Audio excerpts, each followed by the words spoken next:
বেলুড় মঠ হলো রামকৃষ্ণ মিশন এবং রামকৃষ্ণ মঠের প্রধান দপ্তর, যা স্বামী বিবেকানন্দ দ্বারা প্রতিষ্ঠিত, যিনি ছিলেন রামকৃষ্ণ পরমহংস দেবের প্রধান শিষ্য।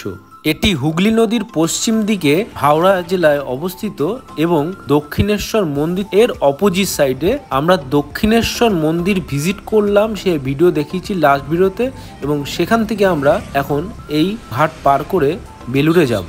এখন দেখা যাচ্ছে বালি ব্রিজ। আমি বালি ব্রিজ থেকে এই যে যাওয়ার জায়গাটা সেটা আমি উপর থেকে দেখাচ্ছি, ব্রিজটা দেখা যাবে এবং এটা খুব সুন্দর স্পেশাল ভিডিও হতে চলেছে। এরকম ভিডিও এর আগেও আমি করেছি, কিন্তু এটা অ্যাপেলে শ্যুট করা হচ্ছে, মানে অ্যাপেল মোবাইলে শ্যুট করছি, তাই আশা করি গ্রাফিক্স এবং চারিদিকে ক্যাপচারিং অনেক সুন্দর হবে। তোমরা সাথে থাকো, আশা করি খুব ভালো লাগবে ভিডিওটা। এই লঞ্চটা ছেড়ে দিত, এই কারণে আমরা তাড়াতাড়ি করে যাচ্ছি। ওখান থেকে ডাকছিল, এরপরে কিন্তু গেট বন্ধ হয়ে যাবে, এই কারণে আমাদের জন্য সবাই ওয়েট করছে।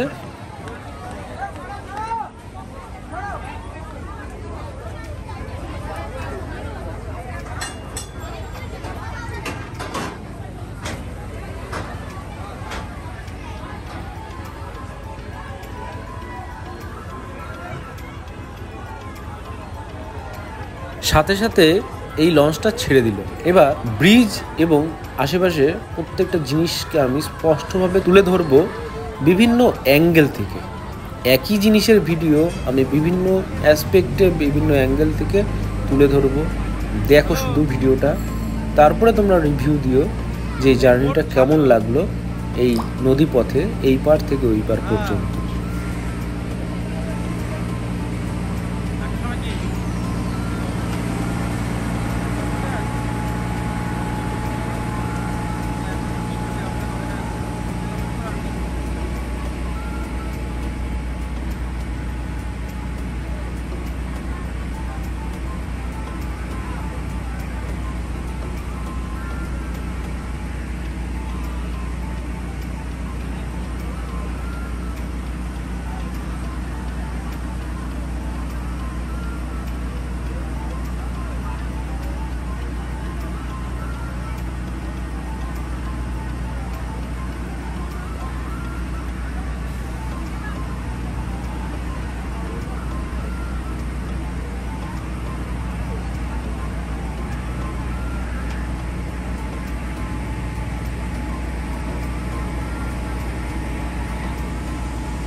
এবার জুম করে দেখাচ্ছি ওই যে বেলুড় মঠের এরিয়াটা, ঠিক আছে? এটা কিন্তু শুধু একটু জায়গা না, মানে শুরু হচ্ছে অনেকটা পর্যন্ত চলছে। অ্যাকচুয়ালি আমি পুরো পারফেক্ট জায়গাটা জানি না কতটা, কিন্তু এখান থেকে শুরু হচ্ছে, একদম শেষ পর্যন্ত চলবে। কারণ এদের এখানে কিন্তু কেজি থেকে শুরু করে কিন্তু হাই স্ট্যান্ডার্ড শিক্ষা প্রতিষ্ঠানগুলো সবই কিন্তু পরপর পরপর সাজানো আছে, এবং তাছাড়া মিউজিয়াম এবং সমস্ত কিছু আছে। এটা হচ্ছে কলকাতার মধ্যে ঘুরতে যাওয়ার মতো একটা কিন্তু নামকরা জায়গা, সেরকমই স্থান দখল করে রয়েছে।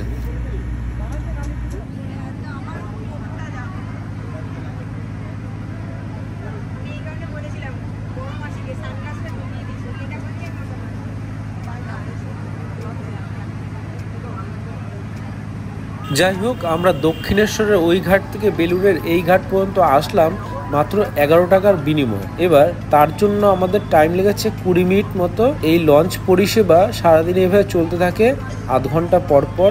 তো ওটা আমরা দৌড়ে ধরলাম, কারণ ওই যদি 1 সেকেন্ডের জন্য মিস করতাম তারপরে কিন্তু আমাদের ওয়েট করতে হতো আধ ঘন্টা। তো যাই হোক, আমরা ভালো মতো পৌঁছে গেছি।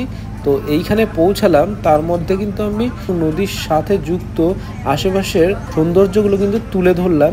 একটা ছোট জার্নির ভিডিও হলো। ভিডিওটি কেমন লাগলো সবাই দেখার পরে কমেন্ট করে অবশ্যই জানাবে, আর আমার চ্যানেলের সাথে যুক্ত থাকবে travel with Arup. Thank you for watching. দেখা হচ্ছে নেক্সট ভিডিওতে, ততক্ষণ ভালো থাকবে, টাটা।